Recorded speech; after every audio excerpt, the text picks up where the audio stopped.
Assalamualaikum warahmatullahi wabarakatuh. Halo semuanya. Jumpa lagi dengan saya Chow Sing Sing, kurator dari podcast Horror Night Story. Halo, apa kabar semuanya? Semoga kalian semua baik-baik saja ya. Dan seperti biasanya pada siang hari ini saya kembali dan akan menghadirkan suatu kisah mistis untuk kalian semua. Kisah mistis kali ini saya dapatkan dari tweet Twitternya Mas Kalong, ya, yang menceritakan tentang pengalaman PKL di rumah sakit suatu daerah. Oke, daripada kita berlama-lama, mari kita simak ceritanya. Kebetulan kemarin ada yang ngirim email nyeritain pengalaman waktu PKL di salah satu rumah sakit di kota pelajar. Cerita dari sudut pandang si narasumber ya, tapi udah disamarkan semuanya namanya.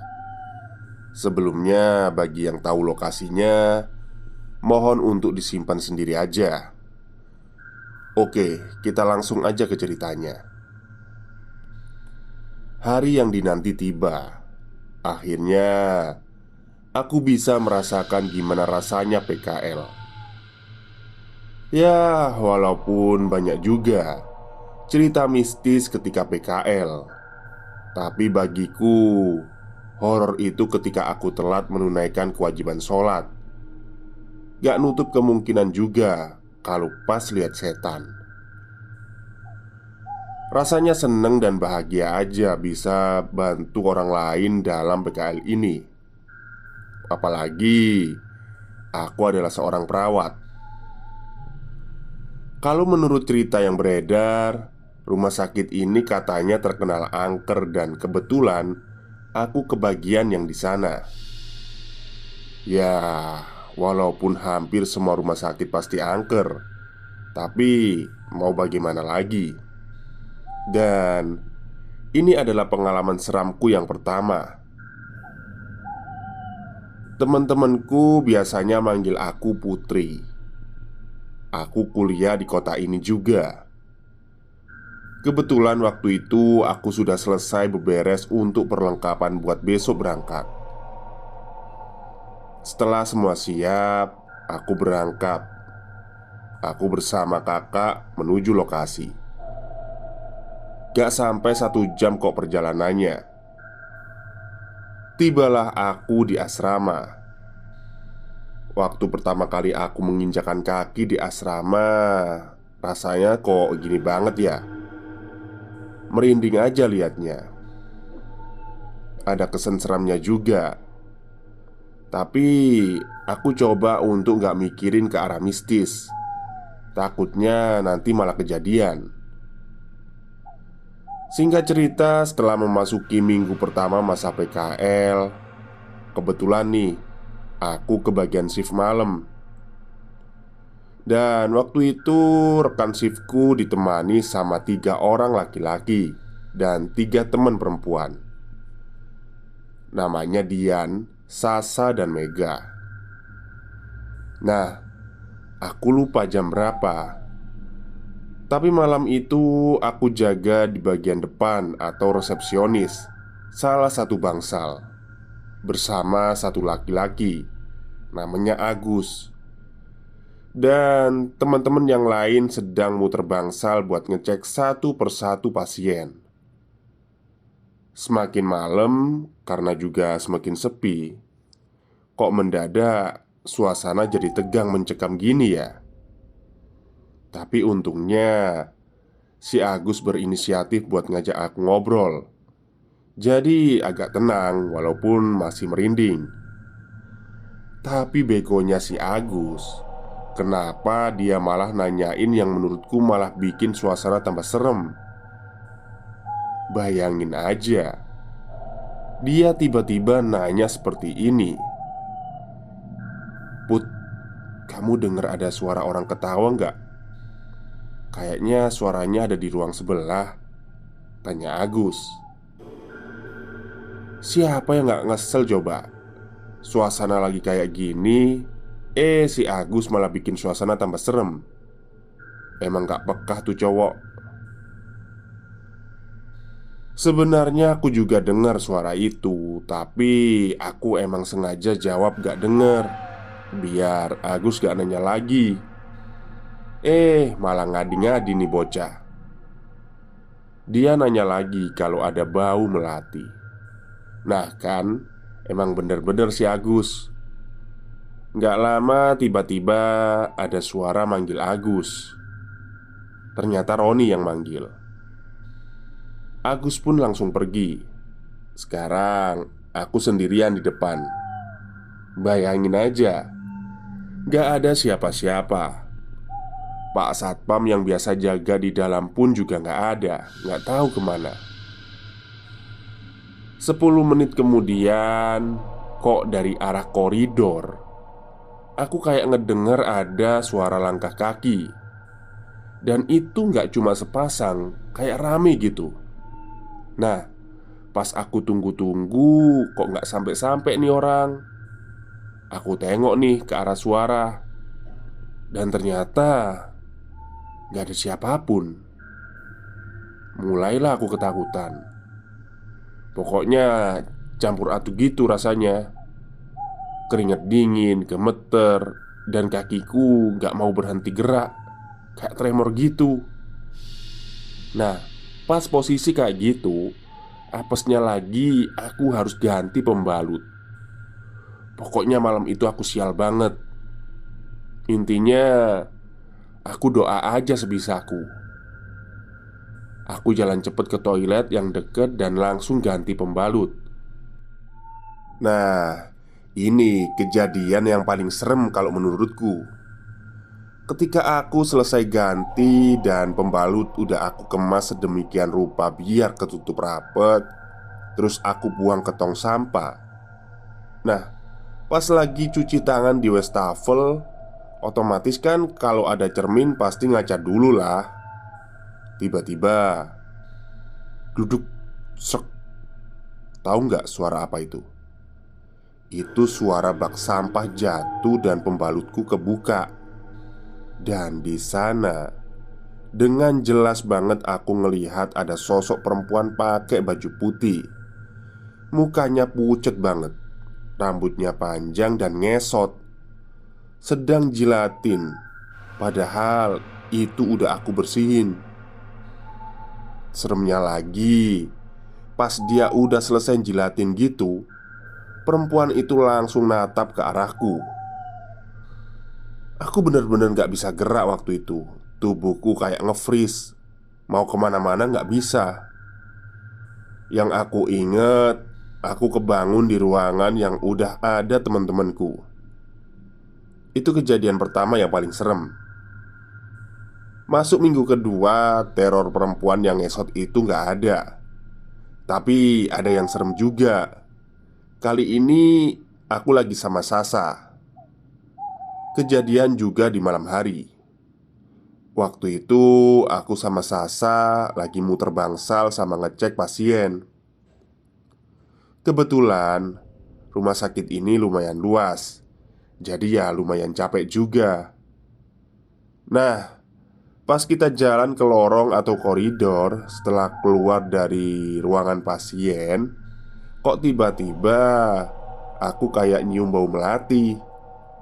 Merinding nih. Terus aku tanya dong ke Sasa kalau dia apa nyium juga.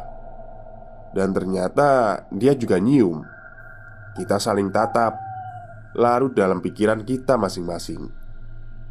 Kira-kira ada apa nih? Kok mendadak nyium aroma melati? Kita terus jalan agak cepet. Sampai ketika belok, tuh kita kelihatan banget di koridor lorongnya panjang. Kita berhenti, saling pandang, pokoknya udah mikir yang serem-serem. Apalagi kalau bukan kayak di film-film. Tiba-tiba lampu mati satu persatu. Intinya, aku mikir gimana caranya sampai di ujung tanpa ada gangguan. Setelah berpikir, ya nggak ada jalan lain selain menyusuri lorong rumah sakit itu. Kita gandengan Sempet aku ngeremes tangannya Sasha karena emang takut. Nah, pas sampai di tengah itu percabangan, aku sama Sasha ngelihat ada perempuan pakai baju pasien lagi berdiri gitu di sisi lorong sebelah kanan.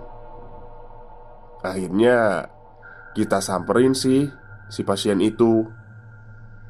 Kita tanya-tanya, kok malam-malam gini keluar? Nah, pas udah sampai di belakangnya, aku sapa kan si perempuan itu. Kalau dilihat dari belakang itu kayak mbak-mbak gitu, rambutnya sepinggang, tapi agak acak-acakan. "Permisi mbak, kok malam-malam di luar? Ada apa ya?" Tapi pasien itu nggak ngejawab. Cuma diem aja, nengok pun nggak. Aku kira kurang keras manggilnya. Kemudian aku tanya lagi tapi agak keras. Nah, pas kedua kalinya itu mbak-mbaknya itu langsung nengok. Kita udah deg-degan dong waktu itu. Bayangin, kalau tiba-tiba mukanya hancur atau gimana kan kita nggak tahu. Kalau di film-film pasti itu ada musik yang gemuruh gitu kan, terus jump scare. Ini juga sama. Detak jantungku deg-degan banget, kayak backsoundnya. Terus mbaknya itu entah kenapa nengoknya itu lambat banget, kayak ada slow motionnya gitu. Pas udah sepenuhnya nengok, alhamdulillah nggak ada yang aneh. Cuman kok pucat banget mukanya. Terus aku nanyain kamarnya di mana, biar kita anter.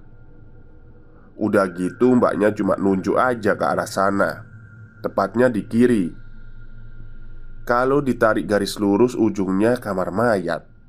Tapi kita nggak mikir. Atau nggak mungkin juga sih mbaknya ke sana. Lagian juga nggak kelihatan kalau setan.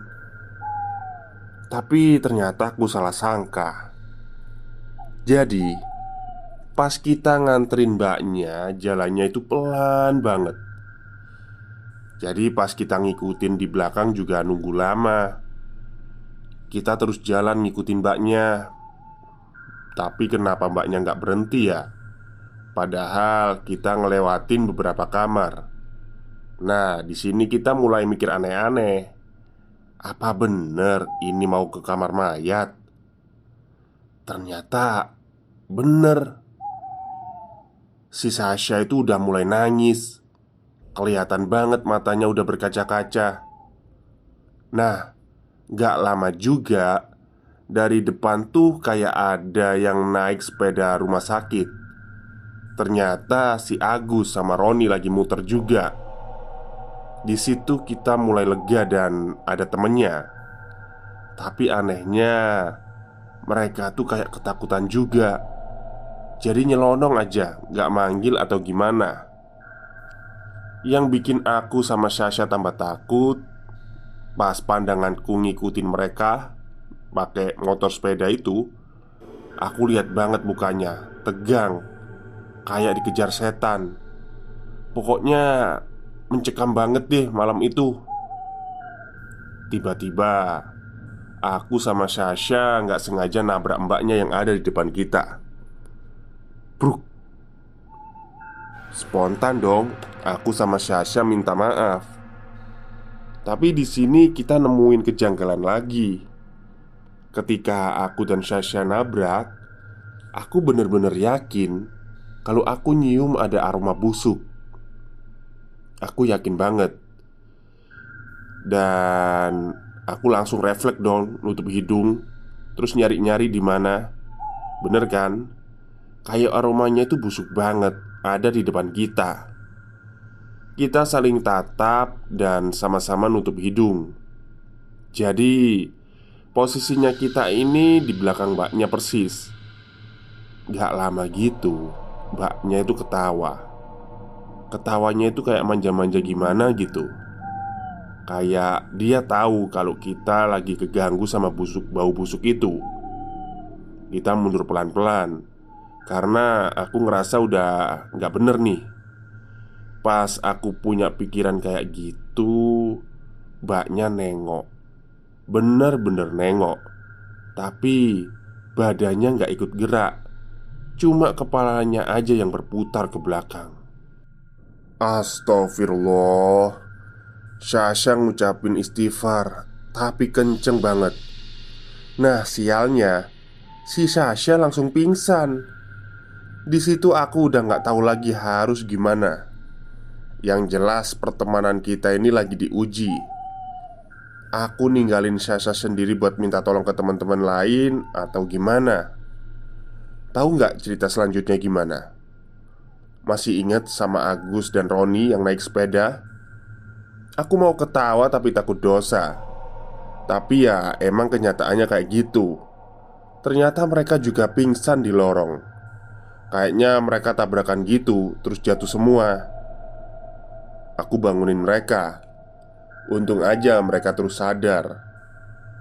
Aku ceritain kejadian barusan. Tapi karena masih dirundung ketakutan, mereka nggak berani. Akhirnya kami minta tolong sama Pak Satpam. Sebut saja namanya Pak Basuki. Beliau sudah lama sekali kerja di rumah sakit ini. Dan cerita tentang suster ngesot dan perempuan yang aku temui tadi juga memang ada. Pokoknya Pak Basuki ini juga salah satu korban mereka. Singkatnya, kami akhirnya ditemenin oleh Pak Basuki untuk nolongin Sasha. Kebetulan Agus yang kuat karena di antara lelaki, Agus badannya yang agak atletis tapi penakut. Setelah dibopong dan dimasukin ke ruang perawat, gak lama Sasha sadar setelah digosok pakai minyak kayu putih. Di dalam ruangan itu sampai heboh cerita malam itu. Sampai para karyawan yang jaga pun ikut ketakutan. Menjelang pagi kita balik ke kos. Aku dan Sasha, Dian, serta Mega emang sengaja nggak mau tinggal di asrama. Kita lebih memilih ngekos. Lebih leluasa kalau mau kemana-mana. Sebenarnya masih ada beberapa minggu lagi nih. Dan itu semua kita mengalami kejadian yang serem. Masuk ke minggu ketiga. Jadi kami udah sepakat untuk menceritakan kejadian masing-masing setelah kami selesai PKL.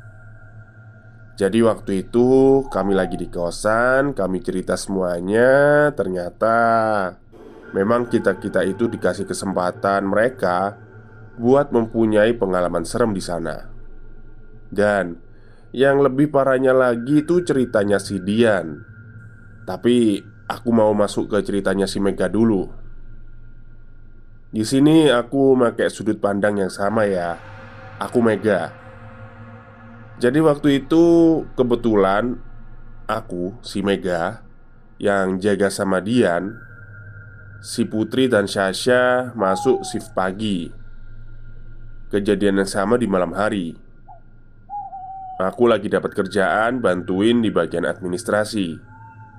Si Dian lagi bantuin salah satu perawat di bangsa lantai 1. Kalau nggak salah ingat, sekitar jam 10 malam. Aku masih sibuk dengan layar laptop di ruangan. Aku sortir data nama-nama pasien. Entah pasien baru, lama, yang sudah sembuh atau yang sudah meninggal. Tiba-tiba ada perawat yang masuk ruangan. Dia bilang kalau mau ngecek pasien baru yang tadi siang masuk. Katanya sih korban kecelakaan. Dia juga sedikit cerita kalau lihat kondisinya udah parah banget sih tadi siang. Aku tanyain dong, emang parahnya gimana mbak? Dia jawab kalau beberapa tulangnya patah dan banyak darah yang keluar. Selesai cerita, dia langsung pamit ke ruangan pasien buat ngecek rutin. Singkat cerita, pekerjaanku belum selesai. Aku rehat sebentar karena mataku pusing ngelihatin layar laptop terus. Aku keluar ruangan buat lihat suasana. mondar-mandir nyari angin.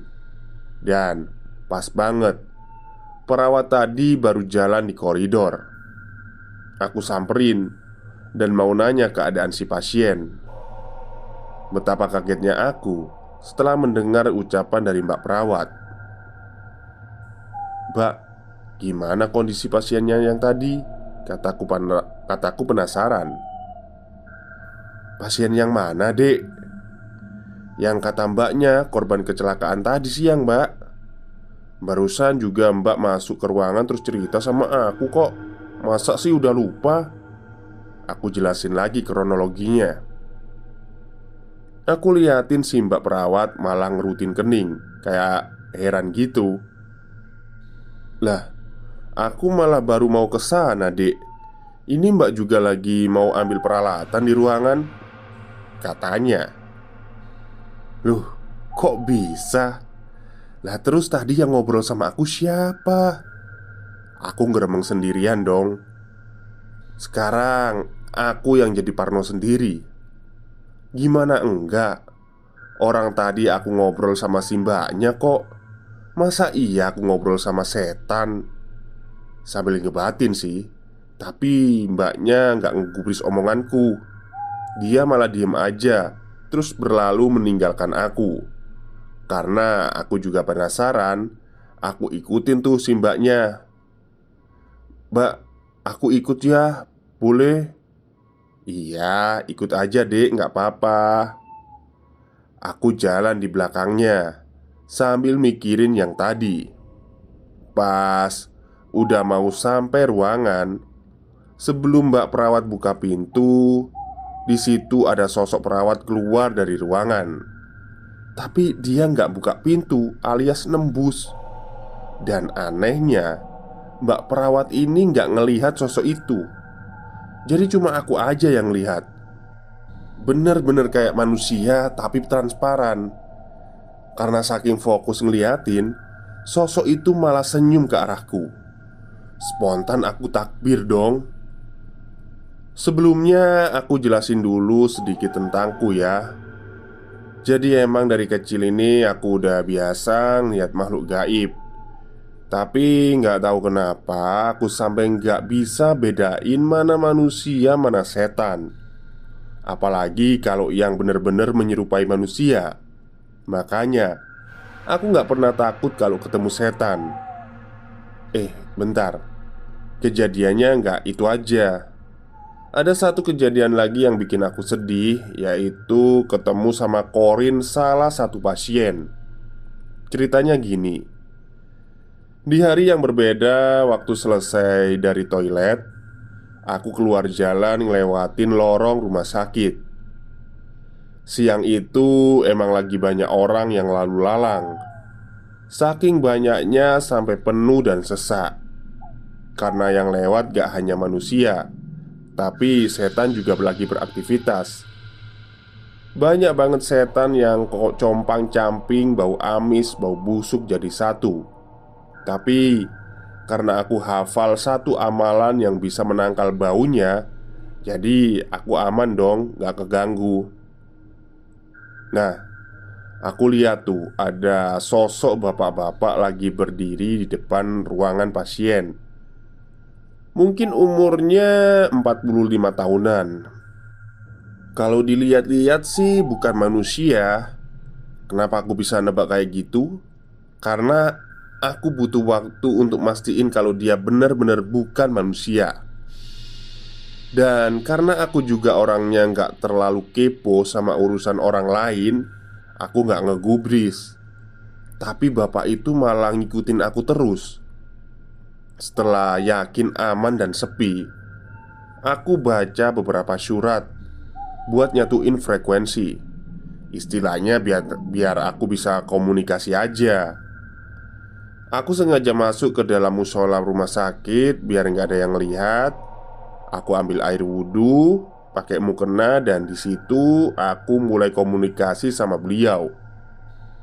Beliau cerita masa lalunya. Aku yang ngedengarnya sampai nangis. Dia kecelakaan waktu pulang kerja. Padahal Di rumah itu udah ditunggu sama anak dan istrinya. Ya pasti nyesek lah.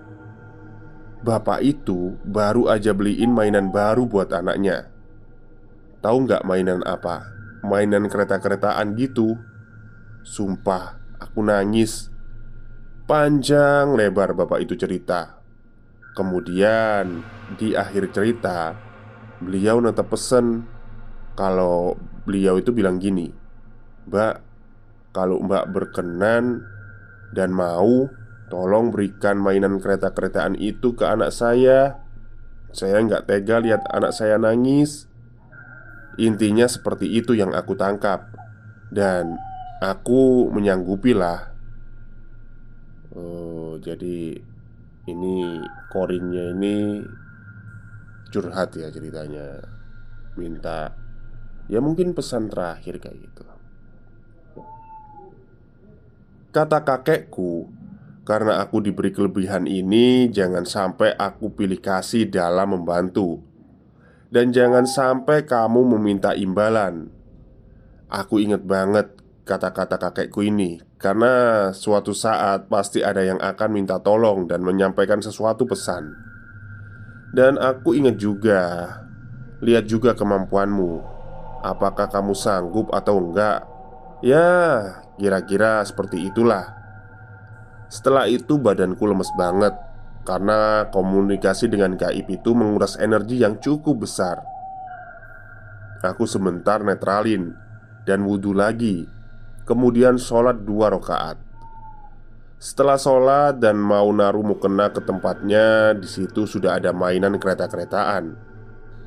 Ya, sedikit kaget juga sih, soalnya tiba-tiba ada aja.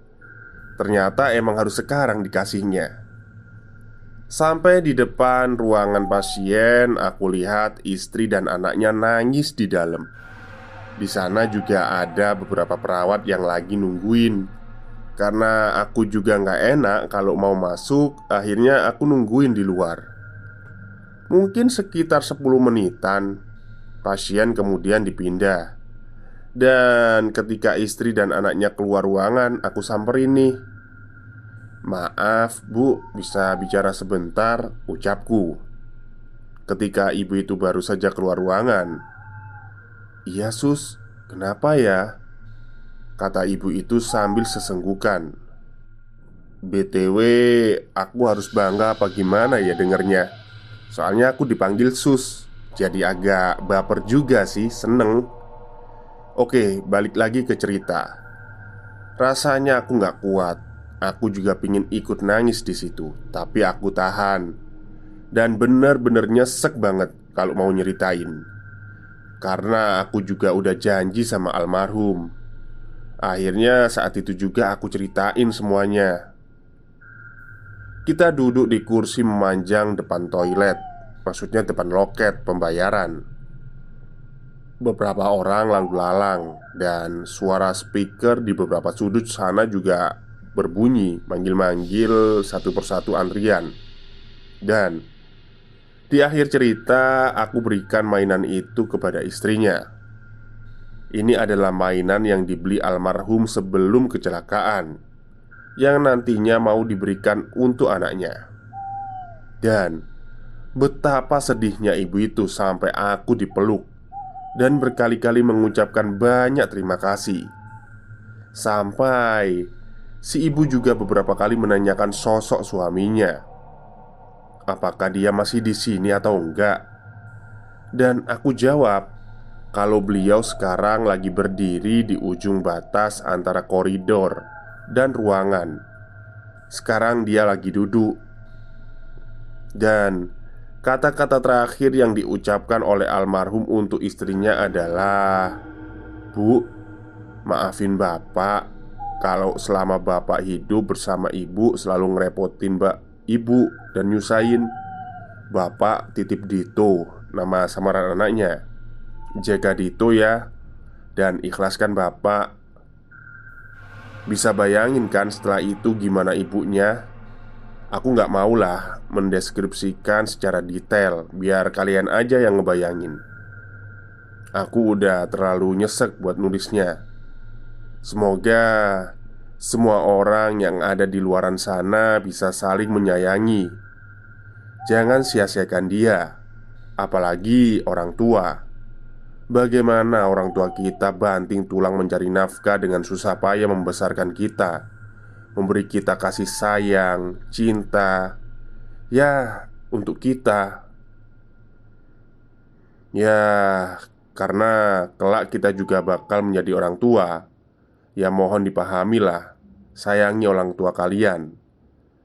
Ya, sekian dulu untuk cerita kali ini. Aku lanjut besok di kisahnya Sasha dan Dian. Makasih buat para pembaca yang udah mau baca tulisan ini. Mungkin jauh dari kata sempurna. Terima kasih. Oke, itulah akhir cerita pada siang hari ini dari tweet Twitternya Mas Kalong yang menceritakan PKL di rumah sakit.